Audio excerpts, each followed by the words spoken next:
पाकिस्तान ने इंडिया के 36 border areas की लोकेशन और मिलिट्री बेस पर अटैक करने की कोशिश की, लेकिन इंडिया के शानदार एयर डिफेंस सिस्टम ने इन सभी ड्रोन और मिसाइल्स को ऑलमोस्ट जमीन पर पहुंचने से पहले ही डिस्ट्रॉय कर दिया। इंडिया के एयर डिफेंस सिस्टम में मल्टीपल लेयर की सिक्योरिटी लगी हुई है। हम वन बाय वन बात करते हैं। सबसे पावरफुल इंडिया का एयर डिफेंस सिस्टम S-400 है, जो रशिया से हमने खरीदा है। इसमें लगे मिसाइल 400 किलोमीटर की दूरी तक के किसी भी मिसाइल, ड्रोन, फाइटर जेट को हवा में ही डिस्ट्रॉय करने में सक्षम है। और सबसे अच्छी बात यह मोबाइल एयर डिफेंस सिस्टम है, जिसको जरूरत के हिसाब से अलग अलग लोकेशन पर ट्रक की हेल्प से ले जाया जा सकता है। अब इस सिस्टम में मल्टीपल डिवाइसेस होती है। सबसे पहले काम होता है टारगेट को डिटेक्ट करना, जिसके लिए ट्रक पर माउंटेड यह रडार 600 किलोमीटर की रेडियस तक किसी भी ऑब्जेक्ट को डिटेक्ट कर सकता है। अब इसकी टेक्नोलॉजी इतनी एडवांस है कि यह इस रेंज में high speed jet, high altitude missile और गाइडेड क्रूज मिसाइल जो लो एल्टीट्यूड पर फ्लाई करती है, उनको भी यह 600 किलोमीटर की दूरी तक पकड़ लेता है। और सबसे अच्छी बात, 300 प्लस टारगेट को यह एक साथ में पकड़ने में सक्षम है।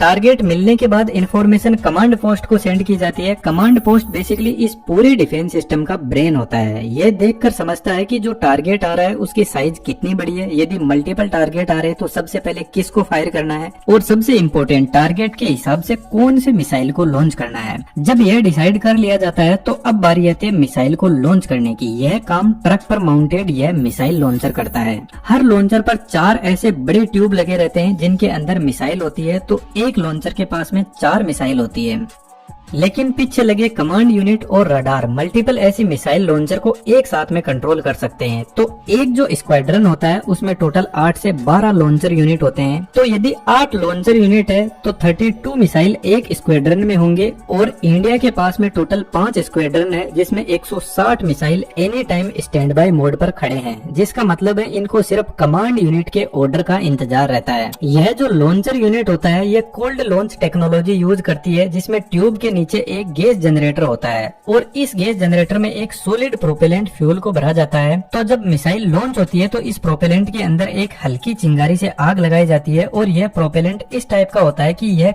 कम टेम्परेचर पर जलने लगता है और हाई गैस आउटपुट देता है, जिससे कैनिस्टर के नीचे की साइड में हाई प्रेशर जनरेट होता है। लगभग 50 से 100 बार का प्रेशर जनरेट कर देता है। यह प्रेशर पिस्टन पेड पर जाता है और पिस्टन पेड ऊपर उठने लगता है मिसाइल को लेकर। सबसे पहले प्रेशर से ऊपर का जो केप है वह ब्रेक होता है और मिसाइल बाहर निकलती है। यह प्रेशर इतना ज्यादा होता है कि यह मिसाइल को 20 से 30 मीटर तक ऊपर फेंक देता है। उसके बाद में मिसाइल के अंदर सॉलिड प्रोपेलेंट फ्यूल होता है, वह बर्न होना स्टार्ट होता है और मिसाइल अपने टारगेट की तरफ बढ़ती है। यह जो लॉन्च कैनिस्टर होते हैं यह टोटल 4 टाइप की मिसाइल को लॉन्च कर सकते हैं। इसको आप यहाँ पर देख सकते हो। इन सभी की अलग अलग रेंज होती है। तो टारगेट की दूरी और साइज के हिसाब से किस मिसाइल को लॉन्च करना है यह कमांड पोस्टर लॉन्चर यूनिट को बताता है। इसके हिसाब से फिर लॉन्च किया जाता है। यहाँ पर हाईएस्ट मिसाइल की रेंज 400 किलोमीटर की है, लेकिन हमारा जो रडार है वह 600 किलोमीटर तक देख सकता है। तो फ्यूचर में यदि हमारे पास में और पावरफुल मिसाइल आती है तो उसको यह सिस्टम आराम से संभाल लेगा। लेकिन यहाँ पर जो मिसाइल है उनमें से कुछ मिसाइल ऐसी भी है जिनमें एक्टिव रडार सिस्टम नहीं होता। इनको रेगुलरली गाइड करना पड़ता है कि आपको किधर जाना है और कहाँ पर एक्सप्लोजन करना है। तो फिर इस मिसाइल को गाइड करने के लिए फायर कंट्रोल रडार स्टेशन होता है। एक जो स्क्वाड्रन होता है उसमें 6 फायर कंट्रोल रडार यूनिट होती है और यह कंटिन्यूअसली मिसाइल को फीड करता रहता है टारगेट की लोकेशन और उसी के हिसाब से फिर मिसाइल आगे बढ़ती है। अब यह जो मिसाइल होते हैं यह लॉन्च होने के बाद में मार्क 5 से मार्क 6 की स्पीड पे चलते हैं। तो इतनी स्पीड पर यह लगभग फाइटर जेट, ड्रोन और मिसाइल्स को पकड़ लेते हैं और इसी स्पीड पर चलते हुए टारगेट से टकराते हैं। और इसमें लगा प्रोक्सीमिटी फ्यूज प्रोपेलेंट को एक्टिवेट करता है और एक जबरदस्त ब्लास्ट करवाता है।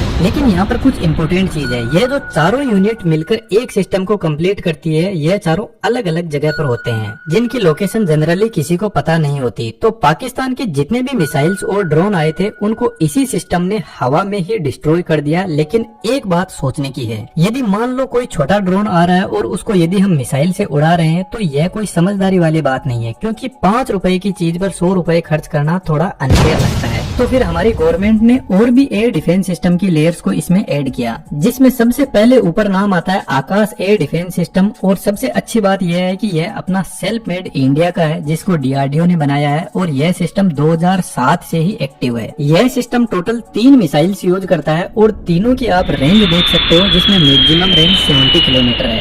इस सिस्टम की स्पीड S-400 वाली मिसाइल से लगभग हाफ है, मार्क 2.5 तक। अब जो मिसाइल की वर्किंग होती है वो लगभग सभी की सेम ही होती है। मिसाइल के आगे के पोर्शन में इनका नेविगेशन सिस्टम और कंप्यूटर सिस्टम होता है। सेंटर में वॉरहेड होता है जो फाइनली टकराने के बाद में एक्सप्लोजन करता है, और लास्ट में सॉलिड प्रोपेलेंट मोटर होता है जो मिसाइल को आगे बढ़ाते हैं। अब ऐसे जो मिसाइल होते हैं जिनमें ऑन बोर्ड सीकर सिस्टम नहीं होता है, यह बेसिकली खुद से टारगेट को ट्रैक नहीं करते हैं। ग्राउंड से रडार इनको इन्फॉर्मेशन देता है कि आपको कहां और किधर जाना है। और इस चीज का इन मिसाइल्स को फायदा भी मिलता है कि यदि कोई जेमर सिस्टम लगा हुआ है तो वह इसके सिग्नल को ब्लॉक ही नहीं कर पाएगा, जिससे मिसाइल कंफ्यूज नहीं होगा और अच्छे से टारगेट को उड़ा पाएगा। अब यह जो सिस्टम होता है इसके पास में अपने रडार और कंट्रोल यूनिट होती है जो 25 किलोमीटर के एल्टीट्यूड तक टारगेट को हैंडल करता है। इसके बाद में सिक्योरिटी की नेक्स्ट लेयर जिसमें medium range surface air missile system भी इंडिया के पास में अवेलेबल है, जो फास्ट मूविंग ड्रोन के हिसाब से ऑप्टिमाइज्ड है और 70 से 100 किलोमीटर के एरिया में अच्छे से काम करता है। इसके अलावा हमारे पास में एयर डिफेंस की एक और लेयर है जो मुझे काफी शानदार लगी, इंटीग्रेटेड काउंटर यूएस ग्रिड। यह कोई अमेरिका का नहीं है बल्कि डीआरडीओ का बनाया हुआ ही सिस्टम है। यह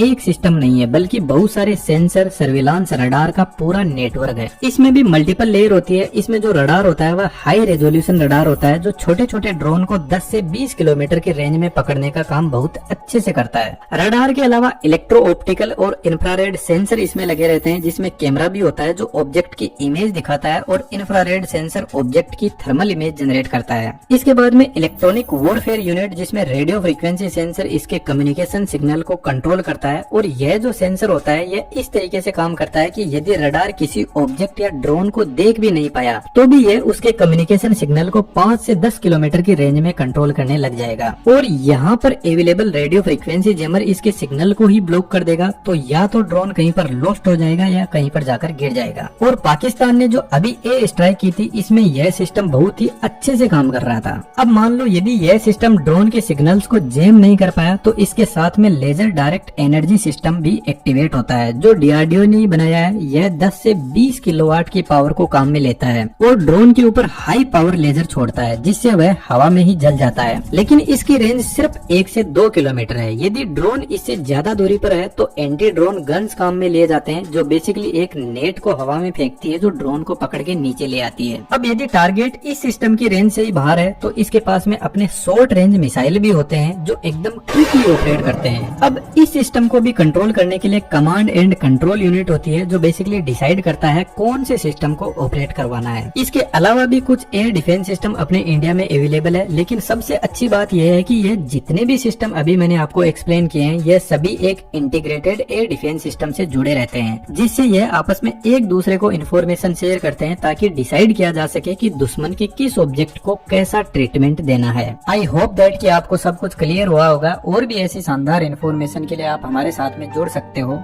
जय हिंद, जय भारत।